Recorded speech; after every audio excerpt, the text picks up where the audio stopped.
Assalamualaikum. Waalaikumsalam warahmatullahi wabarakatuh.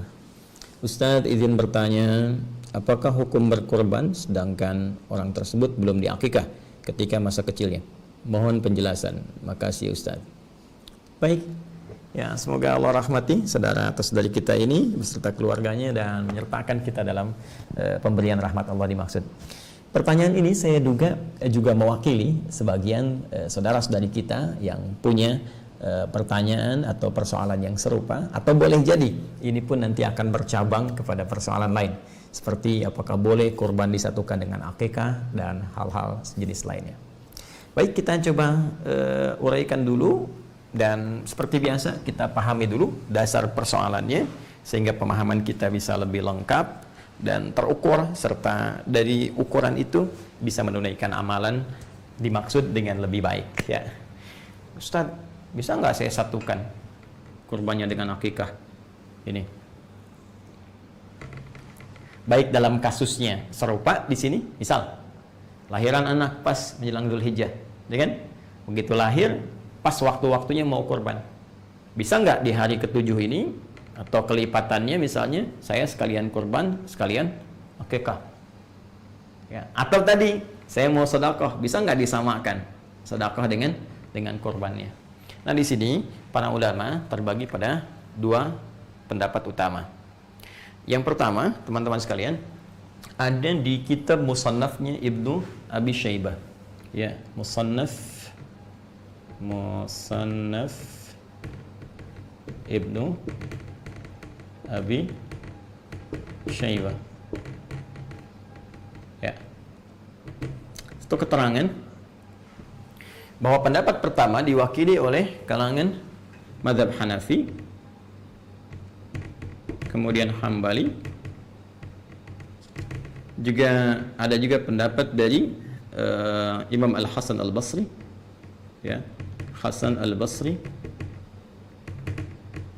juga ada tambahan dari Ibnu Sirin, ya, yang cenderung pada pendapat bolehnya menyatukan dua ibadah ini, ya, dengan satu pelaksanaan. Ya, secara inti boleh kurban misalnya, ya, sekaligus dalam kurban itu disatukan dengan niat akikah. Ya, misalnya kalau untuk perempuan lahir terus pas bersamaan dengan Dzulhijjah, dia pengen kurban sekaligus dengan kurban itu disatukan untuk niat akikahnya. Nah, ini menurut pendapat yang pertama ini boleh, silahkan saja, sah saja untuk dilakukan. Jadi silahkan Anda berkurban kemudian niatkan sekalian untuk akikah. Atau dalam konteks yang sedekah ini boleh, silahkan berkurban niatkan sekalian untuk konteks sedekah, ya, dengan berharap akikah yang kemarin-kemarin juga Allah berkenan menerima ibadah terbaiknya. Ini pendapat yang pertama. Ini saya sertakan juga ulama-ulamanya kemudian ke atasnya di kitab yang bisa kita lacak. Kemudian yang kedua, teman-teman sekalian, ya, ada juga pendapat dari kalangan ulama Malikiyah, ya, yang disambungkan ke Imam Malik. Kemudian Syafi'iyah, di kalangan Syafi'iyah yang disambungkan kepada Imam Asy-Syafi'i. Ya, ini bisa dilacak di dalam kitab Fatawa Al-Fiqhiyah Kubra, ya, Fatawa Al-Fiqhiyah Al-Kubra karangan Ibnu Hajar Al-Haytami.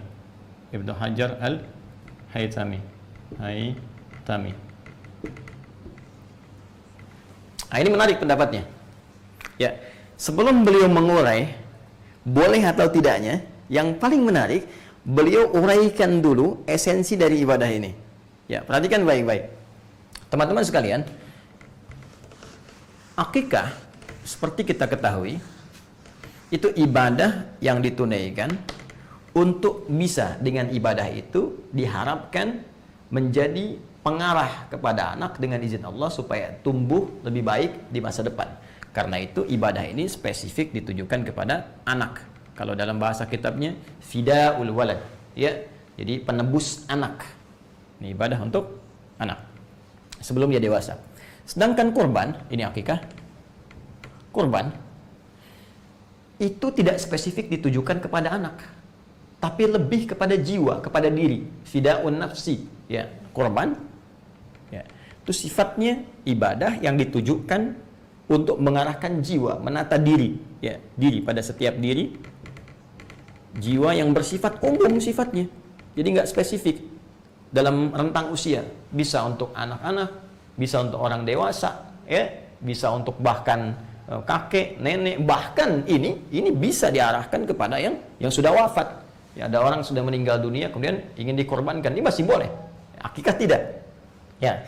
Jadi dari sini dilihat kemudian oleh para ulama Malikiyah, Syafi'iyah dengan referensi yang saya sebutkan, karena sifatnya ini berbeda, beda jenis, ya, tidak sama, maka mereka lebih cenderung untuk memisahkan akikah dengan kurban. Akikah tersendiri, kurban tersendiri. Jadi kalau Anda ingin akikah, silahkan niatkan akikah, ya, dengan ketentuan yang berlaku. Kalau Anda ingin kurban, maka silahkan niatkan kurban. Nah, kapan waktunya? Kalau ada waktu akikah, karena spesifik akikah itu waktunya terbatas sampai menjelang dewasa, maka dalam konteks ini dahulukan akikah dulu. Jadi kalau ada pertanyaan, yang ketiga, Ustadz, mana yang dahulukan, akikah atau kurban? Maka dalam konteks ini, jika waktunya bersamaan dengan waktu spesifik akikah, anak ini lahir sampai tumbuh sebelum baligh misalnya, ada rezeki yang Allah titipkan pada kita, maka yang dahulukan akikah. Kenapa? Karena kurban ini waktunya itu masih panjang. Setiap tahun masih bisa ada. Anak telah dewasa pun masih kurban untuk diri sendirinya. Bahkan telah meninggal pun bisa dilakukan kurban yang diniatkan, ditujukan untuk yang tadi yang disebutkan, yang telah wafat. Ya, jadi dahulukan akikah kalau momentumnya bersamaan. Tapi kalau momentumnya sudah lewat dari sini, Anda bisa dahulukan kurban. Jelas ya? Kurban dahulukan karena ini sudah lewat waktunya. Kecuali tadi Anda ingin bersedekah untuk berniat menutup akikah yang telah lalu. Bukan ibadah akikahnya, tapi sedekahnya yang Anda lakukan. Maka itu pun terpisah. Silahkan bersedekah di waktu yang lebih umum dan dahulukan kurban di waktu yang bersamaan dengannya, yaitu waktu-waktu di awal Dzulhijjah sampai dengan hari tasyriknya. Nah, ini analoginya begini. Jadi dalam syariat itu, ini tajam sekali ya, tajam sekali. Dalam syariat itu, teman-teman sekalian, jadi ibadah yang bisa disatukan, ya, pertama itu jenisnya serupa, jenisnya sama. Yang kedua, yang diikutkan itu bukan ibadah pokok, ya, bukan ibadah pokok, ibadah penyerta sifatnya. Ya, contoh begini, saya contohkan sholat lah yang paling gampang, sholat. Ya, sekarang kita ingin menyatukan jenis-jenis sholat. Ya, jenisnya sama-sama sholat. Ya, sholat dengan sholat kita ingin satukan. Sekarang yang satu misalnya kita ingin sertakan kepada yang lain. Maka yang boleh disatukan itu yang sifatnya bukan pokok. Ya, bukan ibadah khusus dengan nama tersendiri. Contoh, tahiyatul masjid. Ya, sholat tahiyatul masjid. Tahiyatul masjid itu bukan sholat yang berdiri sendiri. Tapi lebih menunjuk pada keterangan Rasulullah setiap sholat 2 rakaat yang ditunaikan sebelum kita duduk di masjid. Semua jenis salat 2 rakaat. Kalau bahasa nabinya, bima makna qala Rasulullah sallallahu alaihi wasallam, "Idza dakhala ahadakumul masjidah." Ya, idza dakhala ahadukumul masjidah fala yajlisa hatta yusalli rak'atain. Idza dakhala, apabila akan masuk ahadukumul masjidah, satu di antara kalian ke masjid, ya, fala yajlisa, maka jangan langsung duduk. Jangan di sini sifatnya menunjuk kepada larangan yang diutamakan dalam pengertian sunnah. Gitu kan? Ya, hatta yusalli rak'atain, sampai dia salat 2 rakaat. Ya, jadi salat dulu 2 rakaat, kemudian baru dia duduk untuk i'tikaf. Ini sifatnya sunnah. Ya, artinya dalam keadaan terdesak pun dia kemudian mesti duduk, langsung duduk saja. Jangan dipaksakan kemudian sunnah menghambat kepada sesuatu yang lebih utama. Contoh dalam kasus khutbah Jumat. Nih banyak saya temukan khatib sudah naik ke atas mimbar, bahkan tengah-tengah khutbah orang datang terlambat, terus maksa masuk ke dalam masih tahiyatul masjid. Ya, yang paling celaka yang masuk 1, 2, 3, 4 orang, khatibnya sudah masuk khutbah kedua. Udah mau ditutup, datang sholat lagi. Ya, kapan ditutupnya? Ya, karena itu dalam mazhab Maliki kalau sudah khatib naik ke atas mimbar, ini tidak dianjurkan tahiyatul masjid, langsung duduk. Ya, kecuali dalam kondisi tertentu, ya, kasusnya seperti Sulaik Al-Ghatafani di zaman Nabi sallallahu alaihi wasallam yang ingin dikenalkan kepada jamaah bahwa ini ada orang baru bukan orang Madinah yang butuh bantuan. Karena itu beliau tunjuk untuk sholat, ya, sedangkan beliau masih menunaikan khutbah. Ini pembahasan lain nanti ya supaya tidak melebar. Nah, jadi jangan langsung duduk kecuali sholat 2 rakaat. Sholat apa yang dimaksud? Ya, sholat apa saja. Bisa sholat wudhu, setelah wudhu masuk masjid sholat, ya, bisa sholat duha. Ya, jadi umum sifat sholatnya.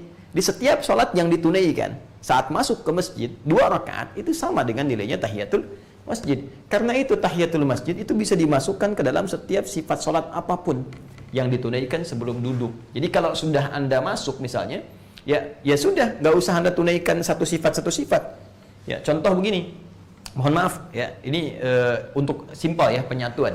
Anda datang subuh ke masjid, masih ada waktu 5 menit sebelum qomat, kan? Ada sebagian saudara kita yang ketika masuk tahiyatul masjid dulu, setelah itu salat sunnah qobliyah, ya. Tidak dilarang, sah-sah saja boleh, silahkan, tidak ada masalah di sini. Tapi sebetulnya Anda bisa membuat simpel. Bagaimana caranya? Masuk, tunaikan 2 rakaat sebelum subuh. Ketika Anda tunaikan qobliyah subuh 2 rakaat sebelum subuh, ya itu saat masuk masjid lalu Anda duduk itikaf, itu sama nilainya, sudah mencakup kepada tahiyatul masjid. Ditunaikan satu sholat sudah mencakup 2 sholat di sini, ya, disatukan dalam satu ya syariat yang sama, dalam satu pelaksanaan yang serupa. Jadi sisanya tahiyatul masjid digabungkan dengan tadi qobliyah subuh, ya, niatnya qobliyah subuh, penamaannya sudah masuk tahiyatul masjid dengan sifatnya. Dari situ sisa waktunya Anda gunakan untuk berzikir, bisa berdoa, kan mustajab ya, di antara adzan dengan iqamah. Ya, dengan demikian Anda teruskan amalan-amalan lainnya. Ini menyatukan 2 jenisnya sama-sama sholat, yang satu bukan pokok. Nah sekarang gini, akikah dengan kurban, jenisnya sama nggak? Sama-sama nyembelih hewan, ya kan? Sama-sama menyembelih kan? Bahkan hewannya bisa sama, kambing kan sama kan? Baik, kambing dan sejenisnya itu bisa ada kesamaan. Cuma sekarang, apakah yang satu pokok yang satu bukan, atau dua-duanya pokok, satu ibadah yang terpisah? Nah, ternyata setelah diteliti, ini dua-duanya menjadi pokok dan 2 ibadah yang terpisah. Kurban, akikah. Bahkan batasnya tertentu. Akikah punya batas, kurban juga punya waktu tertentu yang boleh jadi tidak sama dengan batas akikah. Karena ketidaksamaan ini, maka ulama Malikiyah, Syafi'iyah tadi yang disampaikan dalam Fatwa Al-Fiqh Al-Kubra, kayak Syekh Ibnu Hajar Al-Haytami mengatakan lebih cenderung untuk dipisahkan, ya, dengan waktu-waktu tertentu seperti tadi uraian telah saya sampaikan. Ya, Syekh Utsaimin di sini cukup bagus, ulama kontemporer. Beliau telah wafat dan kita doakan semoga beliau dirahmati dan merahmati seluruh ulama-ulama lainnya. Saya sebut Syekh Utsaimin untuk mencontohkan sikap ini loh, yang tadi. Beliau itu kan Hambali, jadi pengikut di mazhab Imam Ahmad bin Hanbal. Kemudian juga salah satu ulama yang sangat istimewa di rezim Saudi yang sekarang, ya. Dan beliau telah wafat dan beliau punya corner, ya, pojok Syekh Utsaimin di Hotel Sofwa. Jadi kalau Anda masuk ke Hotel Sofwa, masuk dari pas jajar dengan Masjidil Haram itu, lurus sampingnya Zamzam persis, nempel, ya. Anda lurus, masuk, kemudian dari situ naik eskalator pertama, masuk, kemudian ada toko-toko, naik lagi 1 eskalator ke atas lagi, ya. Begitu naik eskalator ke atas, sebelah kanannya ATM, tukang es krim, balik ke kiri. Nah, dekat ke kiri itu langsung ada pojok Syekh Utsaimin di situ. Jadi Anda bisa lihat. Terus naik lagi ke atasnya itu sofa, ya, sebelah kanannya tukang cukur 30 real. langsung bersih gitu. Nah, itu ada di situ. Syekh Utsaimin cukup menarik. Beliau itu condong kepada mazhab Hambali sebetulnya. Ya, kata beliau bisa disatukan, tapi akan lebih bagus kalau menurut saya pribadi, kata beliau, bisa dipisahkan. Jadi kalau ada anggarannya, kalau anggarannya itu bisa mencakup 2 ini, kata beliau akan lebih bagus kalau dipisahkan. Jadi mengambil yang pertengahan, satu untuk akikah, satu lagi untuk korban. Saya ingin menunjukkan betapa sikap para ulama-ulama itu begitu objektif, begitu teduh, kan? Kemudian saling menghargai pendapat yang lain, saling mencari jalan tengah, terus tidak ada berniat untuk menjatuhkan, mencela, apalagi ingin menganggap yang lain mesti turun, yang ini mesti naik, tidak. Dan itu sebetulnya bagian dari karakteristik yang harus dimunculkan dan kita saling mendoakan. Nah, untuk itu kembali kepada pertanyaan tadi, kita simpulkan bahwa dalam konteks ini, bagi yang sudah masuk dewasa, kan, melewati batas masa baligh, akan lebih baik kalau ada kelebihan rezeki bisa bersedekah, kan, dan salah satunya diniatkan bisa menutup akikah yang telah lalu, kemudian ya sampaikan, masa iya kemudian akikah lagi, kemudian cukur lagi sampai botak, terus namanya ditetapkan lagi, kan, juga harus ada penyesuaian. Kemudian yang kedua, jika ada bersamaan akikah dengan korban, mana yang didahulukan? Saya pribadi tadi lebih cenderung kepada sikap yang diambil oleh para ulama Malikiyah, Syafi'iyah. Jika memang ada rizki yang berlebih, kita bisa pisahkan antara akikah kemudian dengan kurban, karena ini dua pokok ibadah yang berbeda, yang tidak sama, yang ketentuannya juga memiliki ketentuan masing-masing. Jadi kalau waktunya pas anak itu lahir, saya lebih cenderung akikah dahulukan, ya, karena kurban bisa masuk di masa-masa berikutnya. Walaupun Ustadz, bagaimana kalau anak itu wafat? Kan bisa kurban diniatkan untuk anak, tapi kan nggak bisa akikah diniatkan untuk anak kalau anaknya sudah wafat, ya. Baik, jadi dahulukan akikah dulu. Nah, kalau terbalik situasinya sudah dewasa, maka dahulukan kurban dulu, ya, karena waktunya khusus. Nanti setelah kurban, kalau Anda ingin bersedekah mengganti yang akikah, maka itu silahkan dengan segala kelapangan, dan semoga Allah menerima amal ibadah dan merahmati kita semua.